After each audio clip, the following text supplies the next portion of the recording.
Hey everyone, welcome to the show. Ever feel like, trapped, like you're living someone else's life, like you can't be who you really are? Oh, absolutely. That's Seeds in a nutshell. Yeah. Angie Paxton's novel, Mm-hmm. a historical fantasy reimagining the Greek myth of Persephone. Links in the description. Yeah. Don't forget to like and subscribe if you're enjoying this. Um, Really. Deep dive. This story goes way deeper than just gods and goddesses. It It's about does. finding your voice, finding your own path, even when it feels like the whole world's trying to, keep you down. Absolutely. And I think what's so fascinating about Seeds is how it, takes this myth that we all kind of think we know and flips it, gives us a Persephone who's not just, a victim, Right. but a real complex character grappling with who she is, where she belongs, and the weight of all these expectations. Yeah, let's break that down, starting with Persephone's childhood. Okay. In Henna, I mean, she's not exactly living like the goddess lifestyle, is she? No, not at all. Paxton really paints this vivid picture of her isolation. Her mom, Demeter, is just, well, she's distant, emotionally unavailable. Yeah. And it's not just Demeter. The villagers they're scared of Persephone. They Hmm. give her this label, destroyer of light. Oh, that destroyer of light thing, it's Yeah. just, I don't know. It's heavy. It's heavy, yeah. What do you think Paxton's doing with that? It's more than just a name, right? Oh, for sure. It speaks to this fear and misunderstanding that surround Persephone. She's seen as dangerous, all darkness and destruction. Right.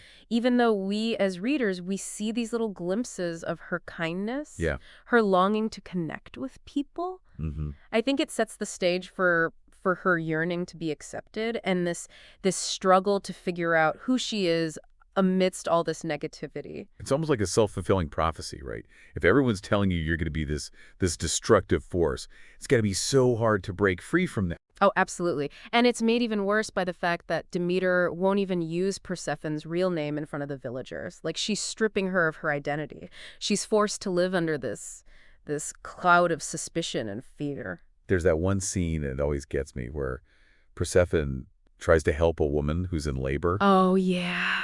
and Demeter just yanks her away. Mm-hmm. It's heartbreaking. You see how much Persephone wants to help, Right. but she's always being told she's dangerous. Yeah. You're going to cause harm. Yeah. That scene, I think, perfectly captures the power dynamics at play. Hmm. Persephone is stuck between her mom, who's trying to protect her but in all the wrong ways, and a community that's just, they reject her out of fear. Right. It's no wonder she looks for, acceptance I and know. belonging somewhere else. And that's where the Mother Goddess's meadow comes in. Exactly. Place like secret sanctuary she finds. It's like a whole different world. It's a stark contrast to Henner, yeah. The meadow's described as this, beautiful, vibrant, peaceful place, and it's there she meets other goddesses and learns about her own, divine heritage. So even though she's surrounded by these powerful beings, goddesses, Yeah. she still feels like an outsider. She does, and I think that's so important. The meadow, it represents her connection to the design, but also her alienation from it. They tell her she wouldn't be welcomed on Olympus. Wow. It reinforces that feeling of not belonging, even in a place that should feel like home, right? It's like she's stuck between two worlds. Yes, Never fully part of either one. exactly. Makes you wonder if that's what draws her to that cave, that mysterious cave in the meadow, Oh, and leading to the underworld. yeah, there's definitely foreshadowing there, like a pull towards the darkness she's been associated with her whole life. Yeah. Like she's drawn to a place that reflects all the fear and rejection she's experienced. And then, boom, the abduction. Yeah. Hades, god of the underworld, just sleeps in, takes her away. It's dramatic. It's a turning point, for sure. Big time. But, it's interesting how Paxton portrays Hades. Tell me about it. He's not the typical villain. Right. You always picture him as this, dark, scary figure. Oh, yeah, brooding. But in Seeds, he's different. Way more complex. The book shows his loneliness, his desire for connection, even like moments of tenderness. Right. Especially with Persephone. He tries to make her feel comfortable, explains the underworld, tries to understand her fears. Almost like he's trying to, I don't know, justify what he did Mm-hmm. to show her he's not the monster everyone thinks he is. Exactly. And their journey to the underworld, Paxton doesn't hold back. No. The river Styx, Cerberus, the Asphodel Meadow with all the lost souls. Yeah, the Asphodel Meta. It's all so vivid. It's deep, man. It is. It really makes you think about what it means to truly live.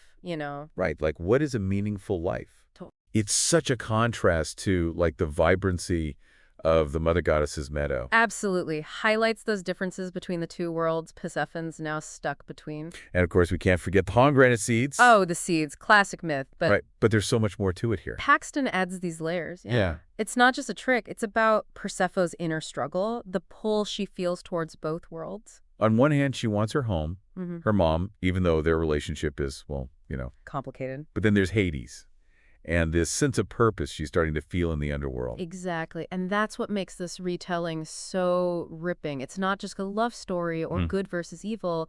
It's Persephone wrestling with all these complex emotions and ultimately having to make a choice that'll shape her destiny. And speaking of choices, Demeter's reaction to Persephone's disappearance is, well, Dramatic. a little dramatic, yeah. Famine. That's how you express your grief. Demeter's rage is like a force of nature, but it also shows this deeper trauma. Yeah? Hints at her past. Right, her own experiences. Exactly. Her past captivity has shaped her. Right. It's made her this fiercely protective but also controlling mother. So it's not just losing her daughter, it's about losing control. Reliving those traumas through Persephone, in a way. Makes you wonder, is Demeter really acting in Persephone's best interests? Or is she projecting her own fears, Yeah, it's like she's trying to protect Persephone, but she's also preventing her from living, making her own choices. Right, and that's where the book really starts to dig into those themes of choice and free will. Is Persephone just going to follow in her mom's footsteps?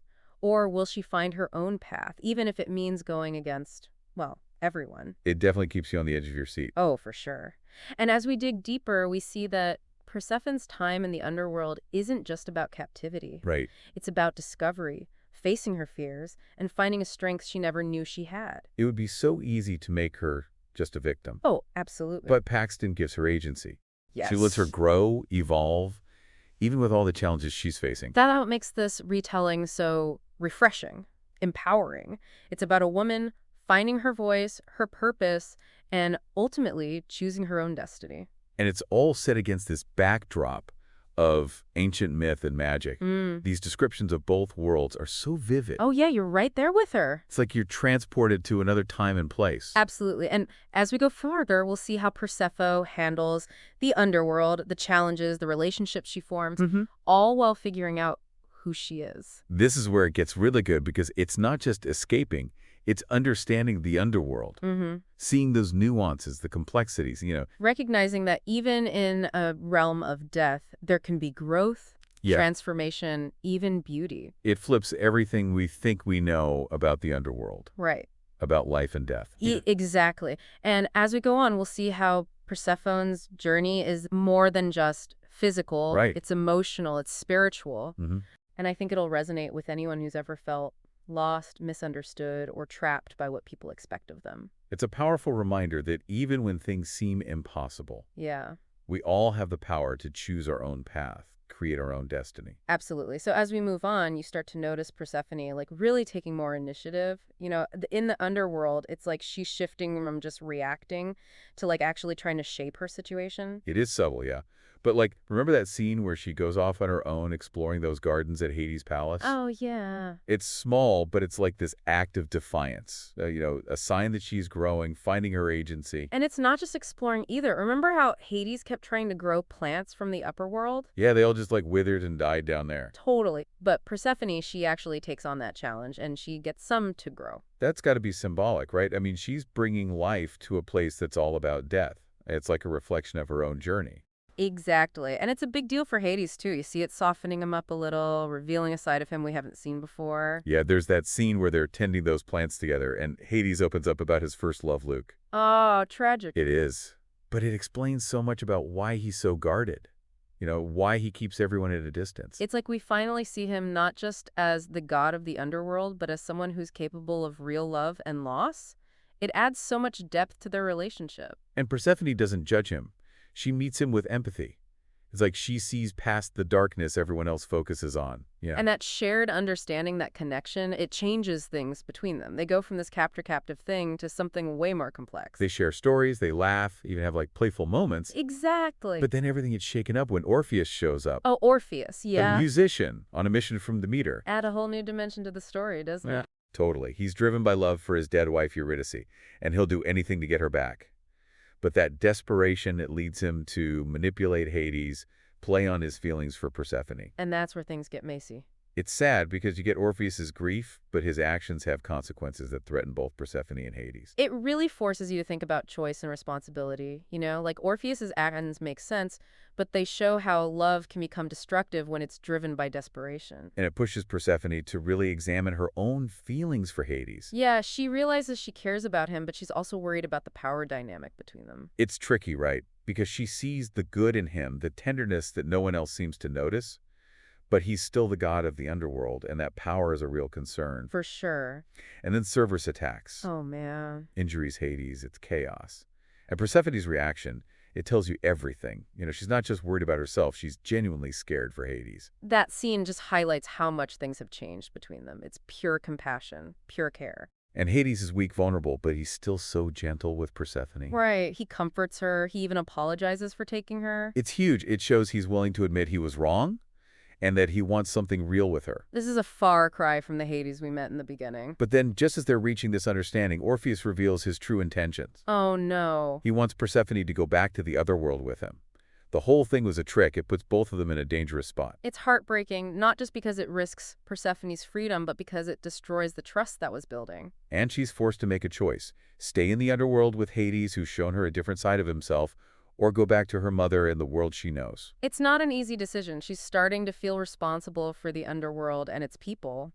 She sees the beauty and complexity there and wonders if the upper world, with all its judgments and expectations, is really where she belongs. It's the classic dilemma, right? The familiar versus the unknown, duty versus desire, safety versus freedom. Paxton doesn't give us easy answers. It's about Persephone weighing those options, trusting her gut, and choosing what feels right for her. And on top of that, Demeter's not just a grieving mother anymore. She's a goddess again. Oh, yeah, that changes everything. It means going back wouldn't be the same. It'd be stepping into a world where her mother is this powerful figure, maybe just as controlling as the underworld in a different way. Right. She's stuck between a rock and a hard place. The underworld feels like a gilded cage, but the upper world might be just another kind of confinement. And all that inner turmoil comes out in her interactions with Hades. Totally. It's a mix of tenderness and anger, pushing him away and pulling him close. There's that scene where she confronts him about the lodestone, that force that keeps everyone trapped in the underworld. Oh, yeah. Powerful scene. It's like she's realizing how much control he has, even while he's trying to win her over. It's a moment of truth. It forces Hades to face his own actions and how he's been part of the problem. And then Persephone makes her choice. She'll go back to the upper world, but not before sharing this incredibly passionate moment with Hades.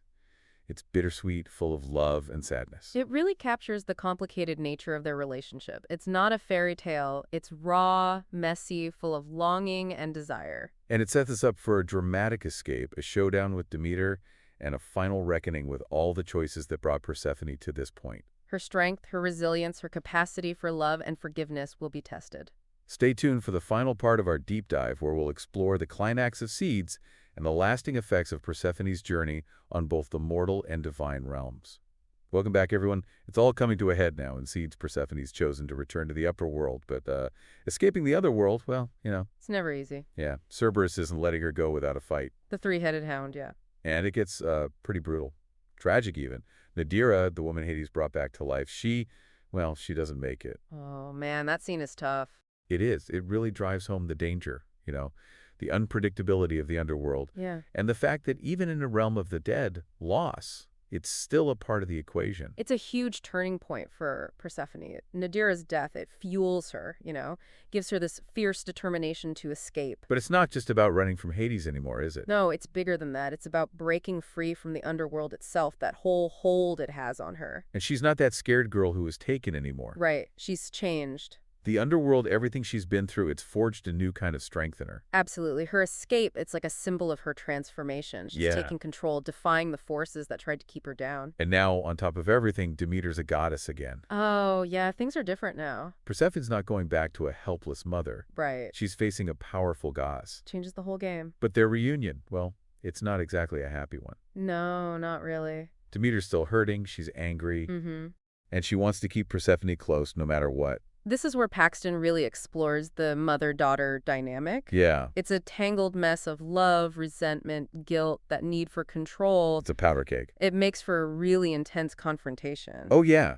Remember that scene in Eleusis? Persephone tries to use her powers to help the people, to feed them? Yeah, and Demeter tries to stop her. Exactly. It shows the clash, Persephone's compassion versus Demeter's, what? Her possessiveness. It's like a battle of wills, and Persephone, she refuses to be controlled. Yeah. She doesn't want Demeter's promises of power or revenge on Zeus. It leads to a break between them. A real heartbreak. Persephone is exhausted. She's had enough. She runs from Demeter. She needs to find peace, and she finds it in, taking care of the earth. Always her go-to, right? Yeah, it's this powerful moment of self-preservation. She's choosing life, growth, over all that anger and growth. And it's in that nurturing that she discovers something new about her power. Oh, tell me about it. This power that comes from creation, from compassion, something even Demeter doesn't have. It's a big shift for her. She's not defined by her relationships anymore, not with her mother, not with Hades. She's becoming her own force. She is. But even with all that, she can't escape the underworld completely.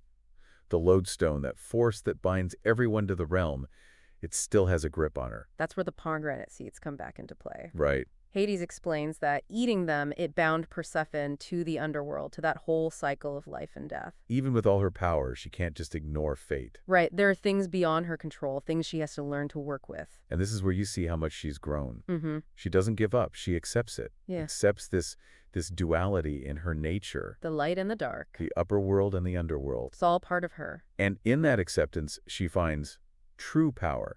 She's not just Demeter's daughter anymore. She's Korea. Queen of the underworld. Exactly. And she rules with compassion, with understanding. She doesn't turn away from the darkness, but she brings light. She brings hope. Yeah. She transforms the underworld into a place of renewal, just like she brings spring to the upper world. It's beautiful how it all comes together. It is. She doesn't choose one world over the other. She embraces both. She becomes this bridge between them. And her relationship with Hades, it transforms too. Oh, yeah. They reunite, not as captor and captive, but as partners. Equals. Yeah. They both learned, they both grown. But it's not, a perfect ending. No, it's not a fairy tale. Persephone has to go back to the upper world for part of the year. It's a reminder of that cycle, the balance she has to maintain. The ebb and flow of life, light and dark, growth and decay. It's all connected. And as the book ends, you're left with this feeling of hope. Their love will endure. The underworld isn't this place of fear anymore. And Persephone, she keeps bringing balance, bringing renewal to both worlds. Seeds. It really makes you think, challenges what you think you know about this myth. And in the end, it leaves you feeling like anything's possible. It does. It reminds you that even when things are dark, there's still room for growth, for change, for healing. Yeah. And that even when it feels impossible, we can choose our own path. We can shape our own destinies. Absolutely. So what about you? What really resonated with you in Seeds? Any moments that stood out that made you think? Share your thoughts, your favorite parts, any questions you have in the comments below. And don't forget to like and share this deep dive with your fellow book lovers. Here's something to chew on, though. If you were Persephone, facing that choice between two worlds, what would you do? What does this whole myth tell us about the power of choice in our own lives? Good question. Thanks for joining us on this deep dive into Seeds by Angie Paxton. Until next time, happy reading!